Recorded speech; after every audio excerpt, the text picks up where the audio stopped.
നമസ്കാരം. Lights camera action എന്ന നമ്മുടെ ചാനലിലേക്ക് ഒരിക്കൽ കൂടി സ്വാഗതം. ഞാൻ നിങ്ങളുടെ ശാന്തിയുള്ള ദിനേശ്. സിനിമാ വാരഫലം എന്ന നമ്മുടെ പുതിയ സെഗ്മെൻറ്റിലെ 2ാം എപ്പിസോഡാണ്. എല്ലാവർക്കും സിനിമാ വാരഫലത്തിലേക്ക് ഹാർദവമായ സ്വാഗതം. സിനിമാ വാരഫലത്തിൻ്റെ ആദ്യ എപ്പിസോഡ് ഒരു ദിവസം കൊണ്ട് തന്നെ 20,000 പേരോ എന്തോ കണ്ടു. അത് കണ്ടപ്പോൾ എനിക്ക് സന്തോഷം തോന്നി. കാരണം വ്യത്യസ്തമായ പ്രോഗ്രാമുകൾ കാണാൻ എൻ്റെ പ്രിയപ്പെട്ട പ്രേക്ഷകർക്ക് ഇഷ്ടമുണ്ട് എന്ന് തെളിയിച്ചതായിരുന്നു. സിനിമ വാരഫലത്തിലേക്ക് ഒരിക്കൽ കൂടി സ്വാഗതം.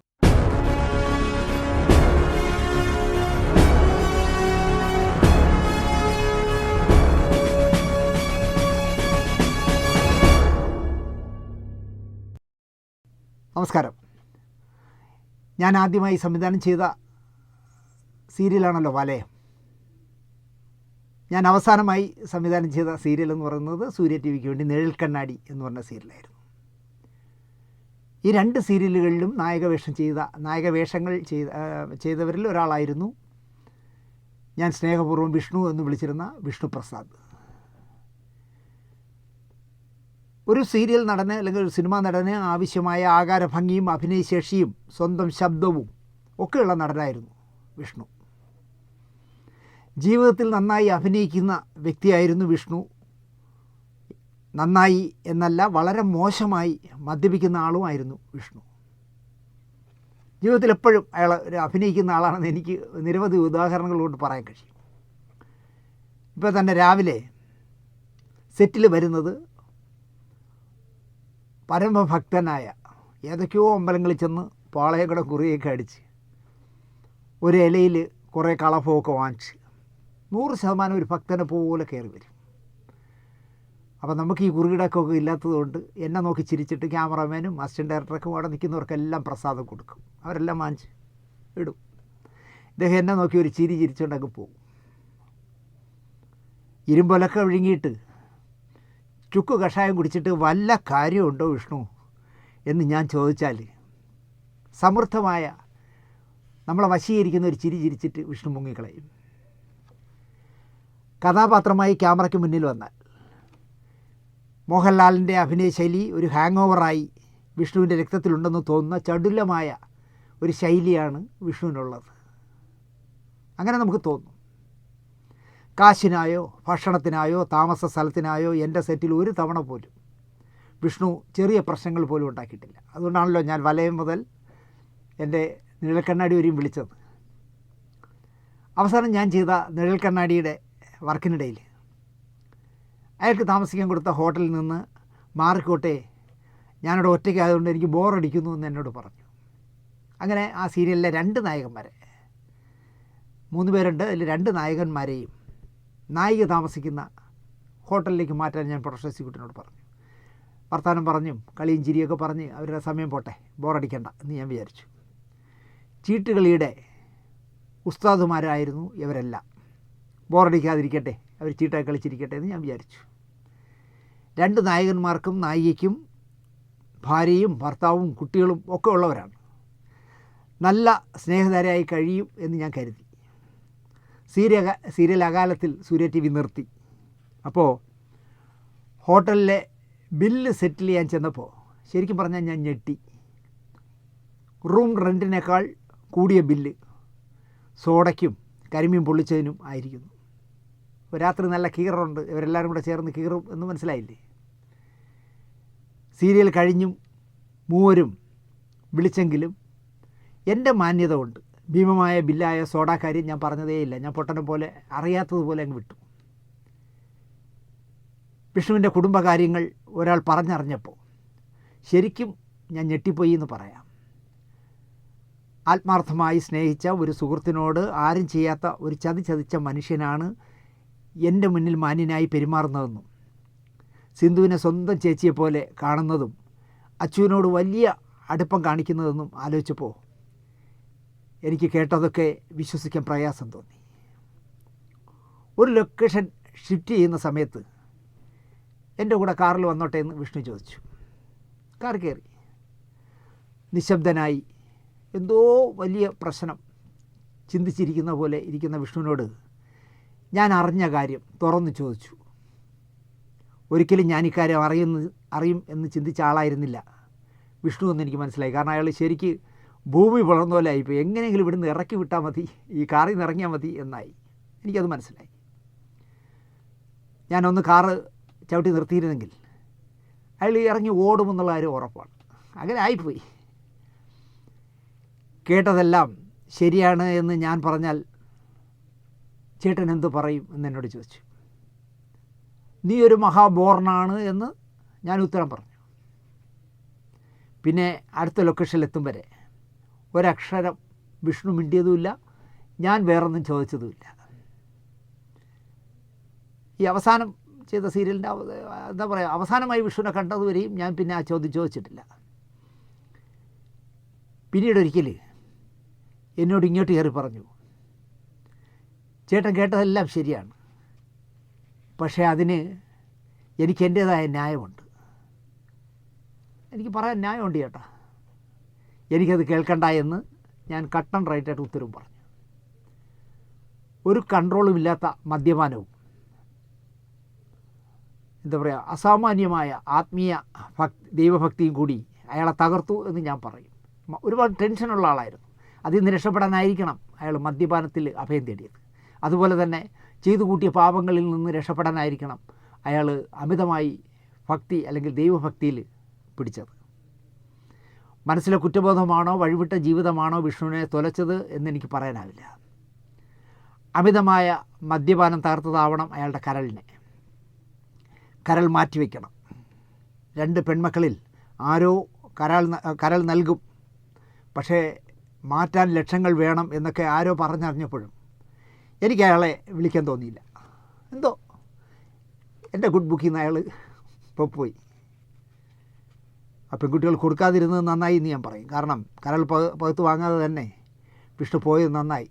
കാരണം അങ്ങനെ ഒരു മോളുടെ കരൾ പകുത്ത് വയ്ക്കുകയും സിനിമാക്കാരും സീരിയലുകാരും നാട്ടുകാരും എല്ലാം കൂടെ 35 ലക്ഷം രൂപ പിരിച്ചു കൊടുക്കുകയൊക്കെ ചെയ്ത് കരൾ മാറ്റി വെച്ചാലും ചിലപ്പോൾ അയാൾ രക്ഷപ്പെട്ടില്ല എങ്കിൽ ആ കുട്ടി ജീവിതകാലം മുഴുവൻ, കരൾ കൊടുത്ത കുട്ടി ജീവിതകാലം മുഴുവൻ മരുന്ന് കഴിക്കുന്ന രോഗിയായി മാറും. എന്തായാലും ആ ദ്രോഹം ചെയ്യാതെ വിഷ്ണു ഈ ലോകം വിട്ടുപോയി. എന്നോട് പലപ്പോഴും പലരും പറയാറുണ്ട്, മരിച്ചുപോയ ആളുകളെക്കുറിച്ച് നല്ലതേ പറയാവൂ. എനിക്ക് വിഷ്ണു നല്ലതേ ചെയ്തിട്ടുള്ളൂ. ഞാൻ നേരത്തെ പറഞ്ഞ കരിമീനും മദ്യപാനത്തിനുള്ള സോഡയും വാങ്ങിയെങ്കിൽ പോലും അത് അയാളെ മാത്രം കുറ്റം പറയണ്ടല്ലോ അല്ലേ. 2 നായകന്മാരും നായികയും കൂടെ കഴിച്ചതല്ലേ. അത് ഞാൻ കുറ്റവും പറഞ്ഞിട്ടില്ല. ഞാൻ അറിഞ്ഞതായിട്ട് പോലും വിഷ്ണു മരിക്കുന്നതുവരെയും സൂചിപ്പിച്ചിട്ടില്ല. പക്ഷേ അയാളുടെ സ്വകാര്യ ജീവിതത്തിൽ അയാൾ കാണിച്ച ക്രൂരത ആയിരിക്കണം അയാളെ ഈ കൊച്ചു പ്രായത്തിൽ തന്നെ കരൾ രോഗത്തിൻ്റെ രൂപത്തിൽ വിളിച്ചോണ്ട് പോയതെന്ന് ഞാൻ പറയും. അത് ശരിയോ തെറ്റോ എന്ന് കാലം നിശ്ചയിക്കട്ടെ. അടുത്ത് പറയുന്നത് ഏഷ്യാനെറ്റിനെ കുറിച്ചാണ്. ഏഷ്യാനെറ്റിൽ നിന്നും പിരിച്ചുവിടലിനെ പറ്റി നമ്മൾ 3 ഭാഗം എപ്പിസോഡ് ചെയ്തിരുന്നു ഇല്ലേ. ഒരുപാട് വിവാദം ഉണ്ടാക്കിയത്. ഏഷ്യാനെറ്റിൽ നിന്ന് ഒരു ചെറുപ്പക്കാരൻ എന്നെ വിളിച്ചിട്ട് പറഞ്ഞു, നമ്മൾ തമ്മിൽ സംസാരിച്ചിട്ട് എത്ര കാലം വരും എന്ന് ചോദിച്ചു. ഞാൻ പറഞ്ഞു, നമ്മൾ തമ്മിൽ സംസാരിച്ചിട്ട് ഒരു 3-4 വർഷം വരും. എന്തേ? അല്ല, ഈ ഏഷ്യാനെറ്റിന് ഉള്ളിൽ നടക്കുന്ന ഇത്രയും പേര് പിരിച്ചുവിട്ടതും ആ പിരിച്ചുവിട്ടവന്മാർ ലക്ഷക്കണക്കും കോടിക്കണക്കിന് രൂപ വെട്ടിച്ചുണ്ടാക്കിയതിനെയൊക്കെ പറ്റി താങ്കൾ പറഞ്ഞ സ്റ്റോറി കണ്ടിട്ട് എൻ്റെ കൂടെ ജോലി ചെയ്യുന്ന ഏഷ്യാനെറ്റിലുള്ള ആൾക്കാർ പറയുന്നു ഞാനാണിതെല്ലാം താങ്കൾക്ക് പറഞ്ഞു തന്നതെന്ന്. ഞാൻ പറഞ്ഞു, അതിന് ഞാനെന്ത് ചെയ്യാൻ? അല്ലേ, ഞാനെന്ത് ചെയ്യാനെന്ന് അയാൾ എന്ത് ചോദിക്കുന്നു. അയാളെയാണ് എല്ലാവരും സംശയിക്കുന്നത്, നീയാണെല്ലാം പറഞ്ഞു കൊടുത്തത്. ഞാനാണെങ്കിൽ അയാളോട് സംസാരിച്ചിട്ട് 3-4 വർഷമായി. അത് സത്യസന്ധമായ കഥയായിരുന്നു നമ്മൾ പറഞ്ഞത്. ഇപ്പോൾ അറിയുന്നു ജൂൺ മാസത്തിൽ, അടുത്ത മാസം കുറേ പേരെ കൂടി പിരിച്ചുവിടാനായിട്ട് റിലയൻസ് തയ്യാറെടുക്കുന്നു. സ്വമേധയാ പിരിഞ്ഞു പോകുന്നു എന്ന് എഴുതി കൊടുത്ത് നക്കാപ്പിച്ച വാങ്ങി പിരിയുന്ന നിരവധി ചെറുപ്പക്കാരുണ്ട് ഇവരിൽ. ഒരക്ഷരം പറയാതെ കൊടുക്കുന്ന കാശ് വാങ്ങിച്ചുകൊണ്ട് പിരിയാമെന്നല്ലാതെ അവിടെ യൂണിയനും കുന്തും കുറച്ചൊക്കെ ഇല്ലല്ലോ. യൂണിയനിൽ ചേരുന്നതൊക്കെ വളരെ മോശമെന്ന് ചിന്തിക്കുന്ന ഒരു വലിയ വിഭാഗമുള്ള നാടല്ലേ. ഇപ്പോഴിതാ ഏഷ്യാനെറ്റ് ന്യൂസിൻ്റെ ഓൺലൈൻ വിങ്ങിൽ നിന്നും നിരവധി പേരെ പിരിച്ചുവിട്ട് കഴിഞ്ഞു. ഏഷ്യാനെറ്റ് ന്യൂസ് ആരുടെ നിങ്ങൾക്ക് അറിയാമല്ലോ, BJPയുടെ പുതിയ സംസ്ഥാന പ്രസിഡൻ്റായ രാജീവ് ചന്ദ്രശേഖറിൻ്റെയാണ്. അദ്ദേഹമാണ് ഇപ്പോഴത്തെ ഏഷ്യാനെറ്റ് ന്യൂസിൻ്റെ ഏക മുതലാളി. മാധവൻ്റെയൊക്കെ ഷെയറെല്ലാം ഇദ്ദേഹം വാങ്ങിയല്ലോ. BJPയുടെ പുതിയ സംസ്ഥാന പ്രസിഡൻ്റാണ് രാജീവ് ചന്ദ്രശേഖർ എന്ന് ഞാൻ പറഞ്ഞു തരണ്ടല്ലോ. വാർത്താ ചാനലുകളിൽ കേരളത്തിൽ ഏറ്റവും അധികം വരുമാനം നേടുന്ന ചാനലാണ് ഏഷ്യാനെറ്റ് ന്യൂസ് എന്ന് എടുത്തു പറയേണ്ട കാര്യമില്ല. അവിടെ നിന്നാണ് ഓൺലൈൻ സെക്ഷനിൽ നിന്ന് ആളുകളെ പിരിച്ചുവിടുന്നത്. പിരിച്ചുവിടലാണ്. ഓൺലൈൻ കഴിയുമ്പോൾ ന്യൂസ് ചാനലിലെയും പലരെയും പിരിച്ചുവിടും അണിയറ വാർത്ത. ഏഷ്യാനെറ്റ് ന്യൂസിൻ്റെ കടിഞ്ഞാൺ ഇപ്പോൾ പിടിക്കുന്ന 3 പേരാണ്. പണ്ട് TN ഗോകുമാറിനടക്കം നല്ല നട്ടലുള്ള ആളുകളുണ്ടായിരുന്നപ്പോൾ അവരുടെയൊക്കെ കയ്യിലായിരുന്നു. ഇപ്പോൾ അങ്ങനെയല്ല. 2 വാർത്ത വായിക്കുന്നവരും വേറൊരു സ്ത്രീയും കൂടെയാണല്ലോ ഇപ്പോൾ അതിൻ്റെ കടിഞ്ഞാൺ പിടിക്കുന്നത്. ദൈവം സഹായിച്ച് 3ഉം ഈ പിണറായി വിരോധമുള്ളവരായതുകൊണ്ട് ഇങ്ങനെ തകർത്താടുകയാണല്ലോ. അതിലൊരാളെ പിരിച്ചുവിടും എന്നാണ് ഞാൻ അറിഞ്ഞത്. അങ്ങനെ ഒരാളെ പിരിച്ചുവിട്ടാൽ ഞങ്ങൾ മറ്റ് 2 പേരും കൂടി പടിയിറങ്ങും എന്നാണ് മറ്റേ 2 പേര് പറയുന്നതെന്ന് പറയുന്നു. ഓൺലൈൻ ജീവനക്കാരെ പിരിച്ചുവിടാൻ പാടില്ല എന്നൊക്കെ KUWJ, Kerala union of working journalist union, കത്തൊക്കെ രാജീവ് ചന്ദ്രശേഖരന് നൽകി.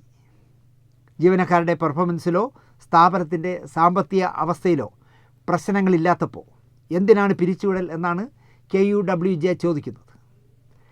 അടിക്കടി മുതലാളി വർദ്ധിപ്പിച്ച് നൽകുന്ന ടാർഗറ്റുകളെല്ലാം അത്യധ്വാനം ചെയ്ത് സാക്ഷാത്കരിക്കുന്ന ജീവനക്കാരെയാണോ പിരിച്ചുവിടുന്നതെന്ന് KUWJ ചോദിക്കുന്നു. രാജീവ് ചന്ദ്രശേഖരൻ മുതലാളി അതിനൊന്നും ഉത്തരം പറഞ്ഞിട്ടുമില്ല. രാജീവ് ചന്ദ്രശേഖരൻ അരയും തലയും മുറുക്കി കേരളത്തിൽ ഇറങ്ങുന്നു എന്നാണ് പുതിയ വാർത്ത.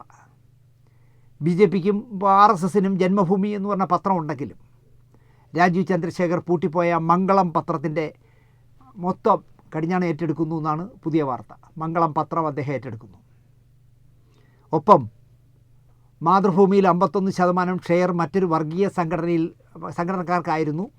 അവരിൽ നിന്ന് 51% ഷെയറും വാങ്ങാനുള്ള ചർച്ചകൾ പുരോഗമിക്കുന്നു എന്നറിയുന്നു. എത്ര ശരിയെന്ന് എനിക്കറിയില്ല. അങ്ങനെ മാതൃഭൂമിയിലും രാജീവ് ചന്ദ്രശേഖർ പിടിമുറുക്കും. അപ്പോൾ കേരളത്തിലെ പത്രലോകത്തിൽ തൻ്റെ സ്വാധീനം ഉറപ്പിക്കാനുള്ള ശ്രമത്തിലാണ് രാജീവ് ചന്ദ്രശേഖർ മുതലാളി എന്ന് പറയാം. ബാക്കി എന്താവും നമുക്ക് നോക്കാം. അടുത്ത രസകരമായൊരു കഥ പറയാം. എറണാകുളത്ത് ഫെഫ്കയുടെ തുടക്കകാലം വളരെ ആക്റ്റീവായ പ്രവർത്തകനായതിനാൽ എന്തിനൊക്കെയോ വേണ്ടി BTH ഭാരത് ടൂറിസ്റ്റ് ഹോമിൽ ഞാൻ താമസിക്കുകയാണ് ദിവസങ്ങളായിട്ട്. അവിടെ ഒരു ദിവസം എന്നെ തേടി പ്രശസ്ത നിർമ്മാതാവ് രഞ്ജിത്തും ഭാര്യ ചിപ്പിയും വന്നു. അപ്പോൾ ഓഡി കാർ മാർക്കറ്റിൽ വരുന്ന കാലമാണ്. കണ്ട് കൊതി തീർന്നിട്ടില്ല. പുതിയ ലോഞ്ചിങ് ആണ്. ആ സമയത്ത് രഞ്ജിത്ത് ഒരു ഓഡി കാർ എടുത്തു. അതിൻ്റെ കന്നി ഓട്ടമാണ്. എടുത്തതേ ഉള്ളൂ എറണാകുളത്ത് നിന്ന്. വാ ദിനേശേ, എൻ്റെ പുതിയ ഓടിയിൽ ഒന്ന് ചുറ്റാം. സന്തോഷത്തോടെ ഞാൻ കയറി കാർ കുറച്ച് ദൂരം പോയപ്പോഴാണ് രഞ്ജിത്ത് പറയുന്നത്, നമ്മൾ ചാലക്കുടി വരെ പോകുന്നു. എനിക്ക് സമ്മതം. ഒരു വൈകുന്നേരമാണ്. സന്ധ്യയാകാറായപ്പോൾ ഞങ്ങൾ 3 കൂടി ചാലക്കുടിയിലൊരു ഗസ്റ്റ് ഹൗസിൻ്റെ ലൊക്കേഷനിലെത്തി. പടത്തിൻ്റെ പേരെനിക്ക് ഓർമ്മയില്ല, കാരണം ഓടാതെ പോയൊരു കൊച്ചു പടമായിരുന്നു. ശ്രീനിവാസനാണ് നായകൻ. ശ്രീനിവാസൻ നായകൻ എന്ന് പറയുമ്പോൾ അക്കാലത്ത് ശ്രീനിവാസൻ്റെ പ്രതാപകാലമായിരുന്നു. കുറേ കുശലങ്ങളൊക്കെ പറഞ്ഞു. മടങ്ങാൻ നേരം രഞ്ജിത്ത് ഒരു ചെക്കെടുത്ത് ഷീനിച്ചേട്ടന് കൊടുത്തു. വേണ്ട വേണ്ട വേണ്ട, അതൊക്കെ പിന്നെ ആവാം രഞ്ജിത്തെ എന്നായി ഷീനിച്ചേട്ടൻ. എന്നിട്ടും നമ്മളൊരു വർക്ക് തുടങ്ങുന്നു എന്ന് ഉറപ്പാവുന്നത് ചേട്ടാ ഇതുപോലെ പലർക്കും ചെക്ക് കൊടുക്കുമ്പോഴാണെന്നൊക്കെ പറഞ്ഞ് രഞ്ജിത്ത് നല്ല കൗശലത്തിൽ സംസാരിക്കാൻ അറിയാവുന്ന, ആരെയും പിണക്കില്ല രഞ്ജിത്തിൻ്റെ ചിരി തന്നെ ആളുകളെ വീഴ്ത്തുന്ന ചിരിയല്ലേ. രഞ്ജിത്ത് ചെക്ക് കൊടുത്തു. മനസ്സോടെ ഷീനിച്ചേട്ടൻ ചെക്ക് വാങ്ങി. ചാലക്കുടിയിൽ നിന്ന് മടങ്ങി എറണാകുളത്തേക്ക് വരുന്ന യാത്രക്കിടയിൽ ശ്രീനിവാസനെ നായകനാക്കി ഞാൻ നിർമ്മിക്കാൻ പോകുന്ന സിനിമയുടെ കഥ പറയാം എന്ന് പറഞ്ഞ് രഞ്ജിത്ത് കഥ പറഞ്ഞു. മലയാളം, തമിഴ്, ഹിന്ദി സിനിമകൾ ദിവസവും 3 പ്രാവശ്യം കാണേണ്ടി വരുന്ന ഒരു തിയേറ്ററിലെ, ഒരു C ക്ലാസ് തിയേറ്ററിലെ ഫിലിം ഓടിക്കുന്ന പ്രൊജക്ഷനിസ്റ്റിൻ്റെ കഥയാണ് ചെയ്യാൻ പോകുന്നത്. ആ പ്രൊജക്ഷനിസ്റ്റായിട്ട് അഭിനയിക്കുന്നത്, ഫിലിം ഓടിക്കുന്ന ആളായിട്ട് അഭിനയിക്കുന്നത് ശ്രീനിവാസനാണ്.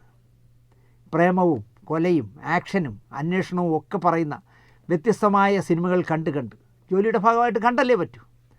ദിവസവും 3 പ്രാവശ്യം വീതം കണ്ട് ജീവിക്കേണ്ടി വരുന്ന ഒരാൾ.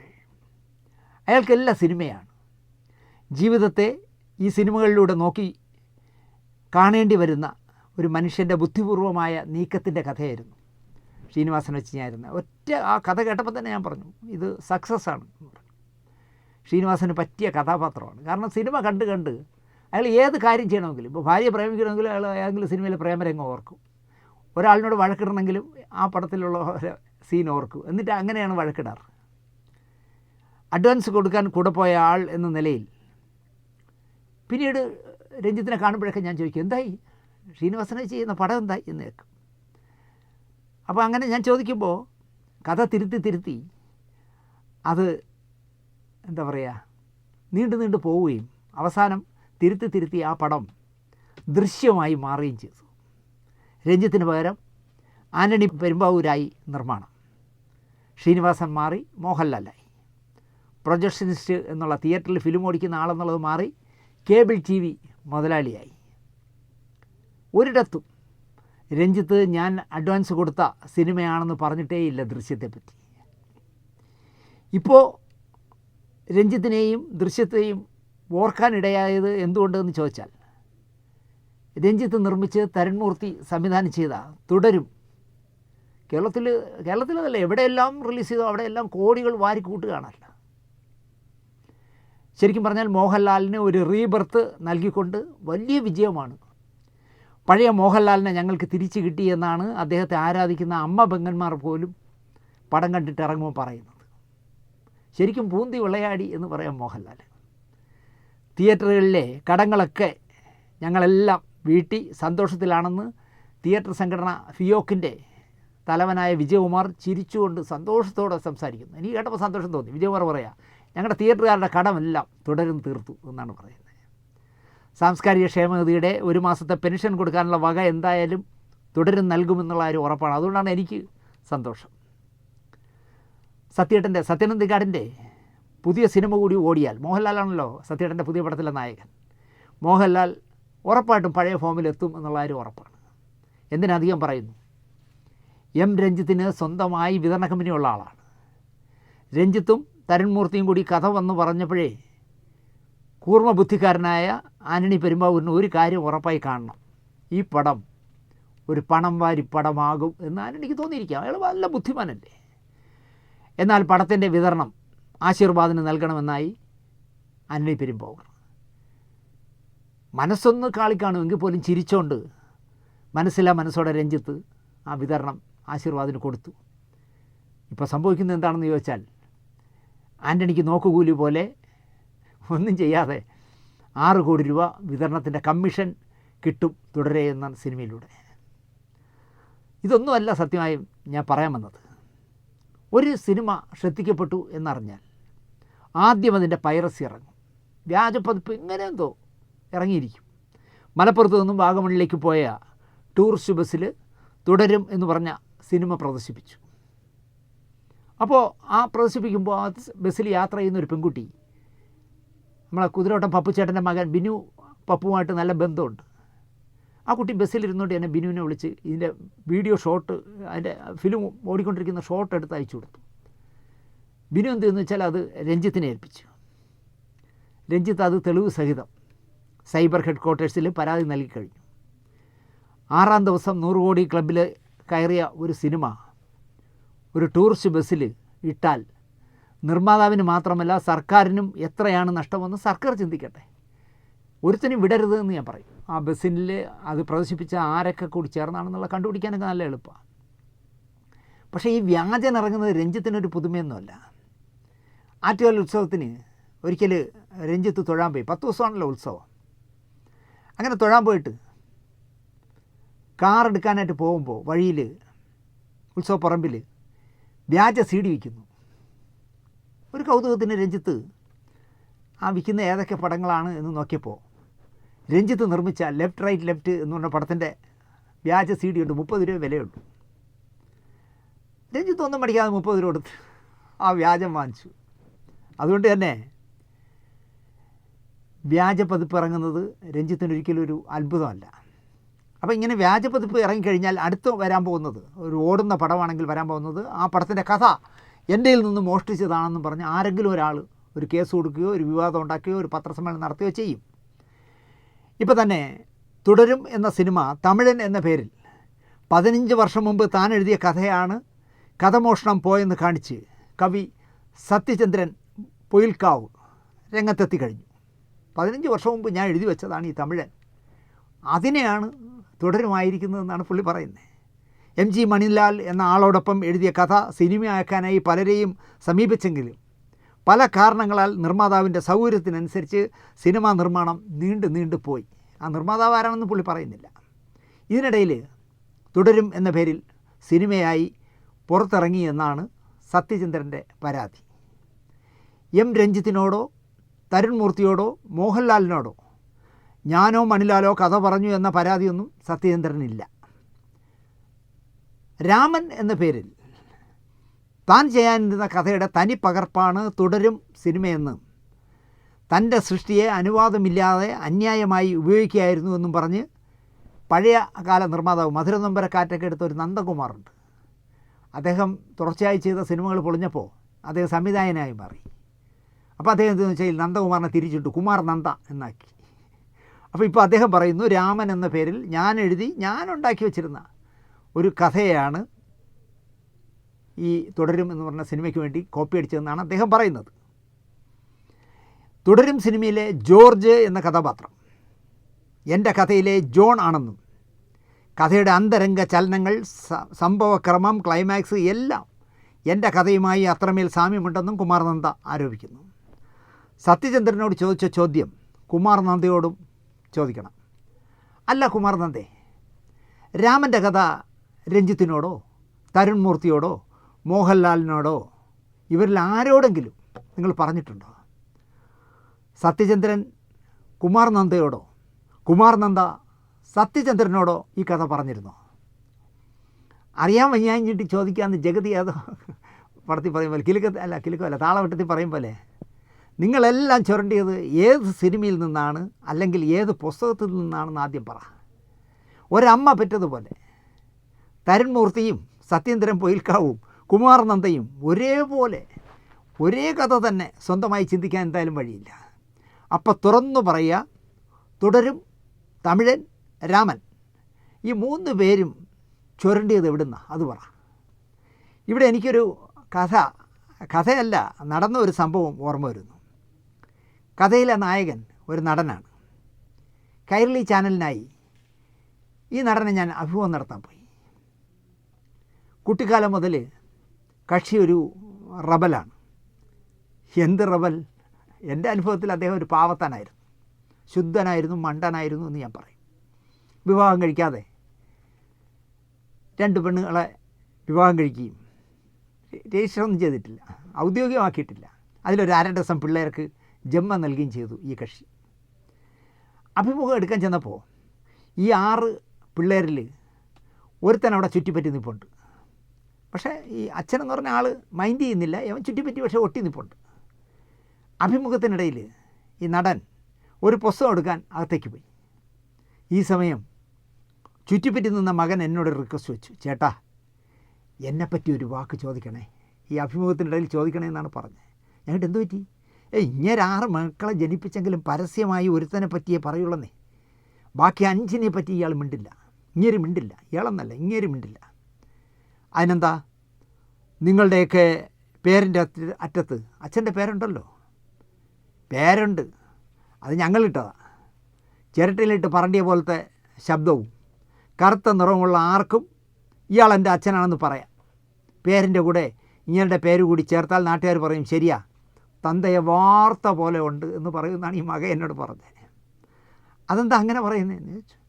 ചേട്ടാ ഞങ്ങളുടെ അമ്മമാരെ രജിസ്റ്റർ ചെയ്തിട്ടില്ല, അപ്പോൾ പിന്നെ ഇങ്ങനെ മക്കളെന്നുള്ള തെളിവെന്ത്?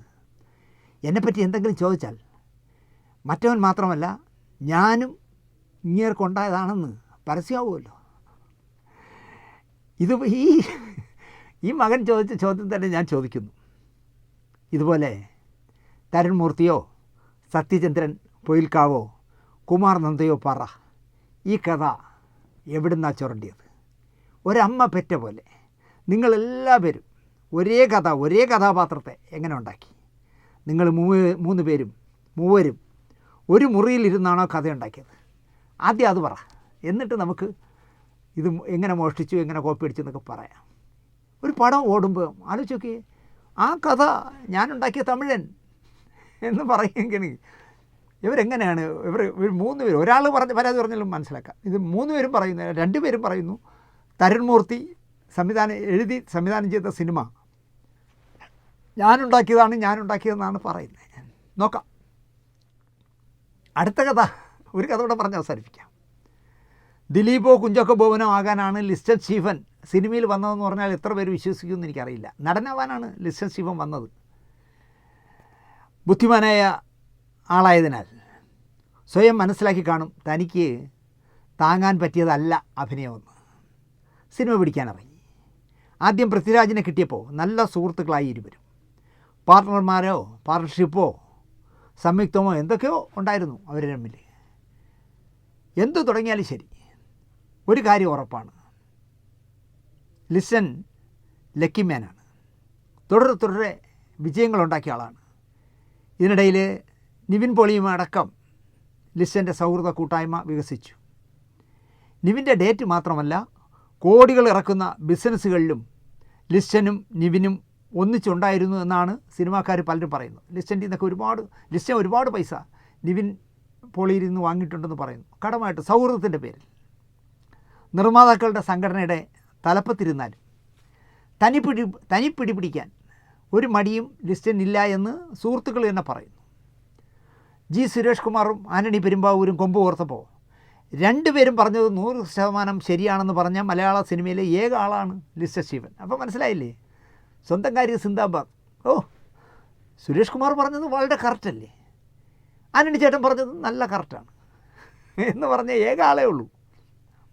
കഴിഞ്ഞ വാരം തൻ്റെ പുതിയ പടത്തിൻ്റെ ഓഡിയോ ലോഞ്ചിങ് നടത്തുന്ന വേദിയിൽ ഒരു കാച്ചി മൈക്ക് കിട്ടിയപ്പോൾ ലിസ്റ്റർ, ഞാൻ സിനിമയിൽ വന്നിട്ട് 15 വർഷം കഴിഞ്ഞു, കുറേയധികം സിനിമകൾ ചെയ്തിട്ടുണ്ട്, തിയേറ്റർ മുതലാളി കൂടിയാണ് എന്ന് എളിമ കൊണ്ടായിരിക്കണം ലിസ്റ്റൻ വിഴിയും കളഞ്ഞു. മലയാള സിനിമയിലെ ഒരു പ്രമുഖ നടൻ വലിയ ഒരു തെറ്റിന് തിരി കൊളുത്തിയിട്ടുണ്ട്, അത് വേണ്ടായിരുന്നു. ഞാനിത് പറയുമ്പോൾ ആ നടൻ ഇത് കാണും. നടൻ ചെയ്തത് വലിയ തെറ്റാണ്, ഇനിയും ആ തെറ്റ് തുടരരുത്, ആവർത്തിക്കരുത്, കാരണം അത് വലിയ പ്രശ്നങ്ങൾക്ക് കാരണമായി തീരും എന്നാണ് ലിസ്റ്റൻ പറഞ്ഞത്. ലിസ്റ്റൻ പറഞ്ഞ ആൾ ആരാണിവൻ, ഞാനാണിവൻ, അവനാണിവൻ എന്നൊക്കെ ചർച്ചയ്ക്ക് വഴിവെച്ചു. സസ്പെൻസ് ഇടേണ്ട ഒരു കാര്യമില്ലായിരുന്നു. മലയാള സിനിമയിലെ ഒരു വലിയ നടൻ മോഹൻലാൽ ഇങ്ങനെ കാണിക്കാൻ പാടില്ലായിരുന്നു, അല്ലെങ്കിൽ മമ്മൂട്ടി ഇങ്ങനെ കാണിക്കാൻ പാടില്ലായിരുന്നു, അല്ലെങ്കിൽ പൃഥ്വിരാജ് ഇങ്ങനെ കാണിക്കാൻ പാടില്ലായിരുന്നു, അങ്ങനെ പറഞ്ഞാൽ മതിയായിരുന്നു. ഇത് എല്ലാവരെയും മഴയത്ത് നിർത്തുന്നത് പോലെ അല്ലെങ്കിൽ ഇരുട്ടത്ത് നിർത്തുന്നത് പോലെ ഒരു നടൻ എന്ന് മാത്രമേ അദ്ദേഹം പറഞ്ഞുള്ളൂ. അതുകൊണ്ടാണ് ഞാൻ പറഞ്ഞത് ആരാണിവൻ, അവനാണിവൻ, ഞാനാണിവൻ എന്നൊക്കെ പലർക്കും തോന്നാം. പലരും പരസ്പരം ഞാനാണോ നീയാണോ എന്ന സന്ദേഹത്തിലായി. ലിസ്റ്റൻ്റെ പുതിയ പടങ്ങളിൽ ഒന്നിൽ ഒരു നായകനുണ്ട്. ഇയാളുമായി ലക്ഷങ്ങളല്ല കോടികളുടെ ഇടപാടുകൾ ലിസ്റ്റന് ഉണ്ടെന്ന് പറയുന്നു. അപ്പോൾ അയാളാകാനാണോ സാധ്യത എന്ന് ന്യായമായി നമുക്ക് സംശയിക്കാം. ഈ നടൻ ലിസ്റ്റർ സ്റ്റീഫനോട് വഴക്കിട്ട് സെറ്റിൽ നിന്നും ഇറങ്ങിപ്പോയി എന്നും നേരെ ചെന്ന് മറ്റൊരു സിനിമയിൽ ജോയിൻ ചെയ്തു എന്നുമാണ് കഥകൾ ഇറങ്ങിയിരിക്കുന്നത്. ചത്തത് കീചകനെങ്കിൽ കൊന്നത് ഭീമനാണ് എന്ന് പറയുന്ന പോലെ. അങ്ങനെയാണെങ്കിൽ നവീൻ പോളിയാണ് ആ നടനെന്ന അറിയിപ്പ് വന്നു. പക്ഷേ സ്ഥിരീകരിക്കാൻ ലിസ്റ്റനോ നവീൻ പോളിയോ പറയണ്ടേ? 2 പേരും പറയുന്നില്ല അത് ഞാനാണെന്ന്. ഈ പറയുന്ന ലിസ്റ്റൻ്റെ സിനിമയുടെ സംവിധായകൻ ഒരു അരുൺ വർമ്മയാണ്. അദ്ദേഹം പറയുന്നു എൻ്റെ സെറ്റിൽ നിന്ന് നവീൻ പോളി ഇറങ്ങിപ്പോയിട്ടില്ല എന്ന്. ചാടിപ്പോയതാണോ എന്ന് എനിക്കറിയില്ല, ഇറങ്ങിപ്പോയിട്ടില്ല എന്ന് എന്തായാലും സംവിധായകൻ ഉറപ്പിച്ച് പറയുന്നു. മലയാള സിനിമയിലെ യുവനടൻ എന്ന് പറയുമ്പോൾ നമുക്ക് വേണമെങ്കിൽ മമ്മൂട്ടി, മോഹൻലാൽ, സുരേഷ് ഗോപി, ദിലീപ്, ജയറാം മുതലായവരെ വേണമെങ്കിൽ മാറ്റി നിർത്താം. ഇവർ ചാടിപ്പോയ ചരിത്രവും ഇല്ല. യുവത്വം കൈവിട്ട് തുടങ്ങിയ കുഞ്ചാക്കോ ബോബനും ആകാനിടയില്ല. കാരണം കക്ഷി ഒരു മാന്യനായതിനാൽ ചാടിപ്പോവുകയില്ല, ഇറങ്ങിപ്പോവുകയില്ല. പിന്നെ ആര്? കുറേ പേരെ സംശയത്തിൻ്റെ മുനയിൽ നിർത്തിയാണ് ലിസ്റ്റൻ്റെ പ്രസംഗം. ഇനി ഒരൊറ്റ വഴിയേ ഉള്ളൂ. പഴയ കോരച്ചേട്ടനുണ്ടായിരുന്നുവെങ്കിൽ നമുക്ക് ചീട്ട് കശക്കി ആരാണിവൻ എന്ന് കണ്ടുപിടിക്കാമായിരുന്നു. ഇനിയിപ്പോൾ പാഴൂർ പടിപ്പുരയിലോ എവിടെയെങ്കിലും പോയി പ്രശ്നം വയ്പ്പിക്കേണ്ട ഒരവസ്ഥയിലേക്കാണ് ലിസ്റ്റൻ എത്തിച്ചിരിക്കുന്നത്. വേണമെങ്കിൽ അതിന് പോകാൻ പറ്റിയ ഒരാളുണ്ട്, സജി നന്ദിയേട്ടനെ വിട്ടാൽ മതി. പാഴൂർ പടിപ്പുരയിൽ ചെന്ന് ഈ ചാടിപ്പോയവൻ ആരാണിവൻ അല്ലെങ്കിൽ ഞാനാണിവൻ അവനാണിവൻ എന്നൊക്കെ കണ്ടുപിടിക്കാൻ വേണമെങ്കിൽ പ്രശ്നങ്ങൾ എപ്പോഴും വലിച്ചു വാരി തലയിലിടുന്ന ആളാണല്ലോ ഈ സജി നന്ദിയാട്ട്. അദ്ദേഹത്തെ ഉൾപ്പെടുത്തുന്നത് നന്നായിരിക്കും. സംഘടനയിൽ നിങ്ങളെല്ലാം ഒന്നിച്ച് വർക്ക് ചെയ്യുന്നവരല്ലേ. എന്തിനാണ് ലിസ ശിവൻ നിങ്ങളോട് എന്തെങ്കിലും തെറ്റ് കാണിച്ച് ഒരു നടൻ ഇറങ്ങിപ്പോയെങ്കിൽ അയാളുടെ ഭാഗം കൂടി പറയണ്ടേ? പകുതിയല്ലേ നിങ്ങൾ പറയുന്നുള്ളൂ, മറുവാക്ക് കേൾക്കണം, അതിൻ്റെ ബാക്കി എന്താണെന്ന്. നിങ്ങൾ 100% പെർഫെക്റ്റ് എന്ന് പറയുമ്പോൾ ആ പോയവന് അവൻ്റേതായ ന്യായം കാണും പറയാൻ. അത് പറയുന്നതിന് പകരം ആരാണിവൻ എന്ന് ചോദിച്ചുകൊണ്ടിരിക്കുന്നത് ശരിയല്ല. ലിസ്റ്റൻ ഇനിയെങ്കിലും കുറച്ചുകൂടി ഉത്തരവാദിത്വത്തോടുകൂടി സിനിമയെ കാണണം, സിനിമാക്കാരെ കാണണം, സിനിമാ സംഘടനകളെ കാണണം. മൈക്ക് കിട്ടുമ്പോൾ ഇത്തരം വാചകമടികൾ നന്നല്ല എന്നാണ് എനിക്ക് പറയാനുള്ളത്. കാരണം നിങ്ങളുടെ സഹപ്രവർത്തകരായ നിർമ്മാതാക്കളുമായി ഞാൻ പലരുമായിട്ടും ഞാൻ സംസാരിച്ചു. ഒരാൾ പോലും ലിസ്റ്റൻ വളരെ മാന്യനാണ് എന്ന് പറയുന്നേയില്ല. അയാളെ കാര്യം കാണാൻ വേണ്ടി ഇതുപോലെ എന്ന് കളിക്കുന്നേ. അപ്പോൾ ഒരാളെന്നെ പറയുക, അയാളിപ്പോൾ ഓഡിയോ ലോഞ്ചിങ് നടത്തിയല്ലോ, ആവശ്യം വിളിക്കേണ്ട ഒരാളാണ് ദിനേശ്. എന്നോടൊരു വാക്ക് അയാൾ പറഞ്ഞിട്ടില്ല. അയാളെല്ലാം സ്വന്തം കാര്യം സിന്ദാബാദാണ് എന്നൊക്കെയാണ് പറയുന്നത്. അത് ശരിയല്ല ലിസ്റ്റൻ. നിങ്ങൾ വിചാരിക്കുക അവരെല്ലാം നിങ്ങളെ ഇങ്ങനെ തളിയിൽ എടുത്തുകൊണ്ട് നടക്കുകയാണ്. നല്ല ഒരുപാട് പേർക്ക് നിങ്ങളോട് എതിർപ്പുണ്ട് നിങ്ങളുടെ സ്വഭാവത്തോട്. ഇനിയെങ്കിലും അത് പരിഹരിക്കാൻ ശ്രമിക്കൂ. ഈ മഴയത്തോ ഇരുട്ടത്തോ ഒരു നായകൻ എന്ന് പറഞ്ഞ് നിർത്തി എല്ലാവരെയും കൂടി വെറുപ്പിക്കുന്ന എന്തിനാണ് ലിസ്റ്റൻ? ഒന്നാമതേ സിനിമാക്കാർ മൊത്തം പ്രശ്നങ്ങൾ പറഞ്ഞ് നാറിക്കിടക്കുകയാണ്. അതിൻ്റെ കൂടെ നിങ്ങൾ ഈ മൈക്ക് കെട്ടിവെച്ച് ഇങ്ങനെ പറയരുത്, ആരാണിവൻ, ഞാനാണിവൻ, ഇവനാണിവൻ എന്ന് ഇനിയെങ്കിലും പറയരുത് എന്ന് പറഞ്ഞുകൊണ്ട് ഈ ആഴ്ചത്തെ സിനിമാ വാരഫലം ഇവിടെ അവസാനിപ്പിക്കുന്നു. നിങ്ങൾക്ക് ഇഷ്ടപ്പെട്ടിരിക്കുമെന്ന് ഞാൻ വിശ്വസിക്കുന്നു. നന്ദി, നമസ്കാരം.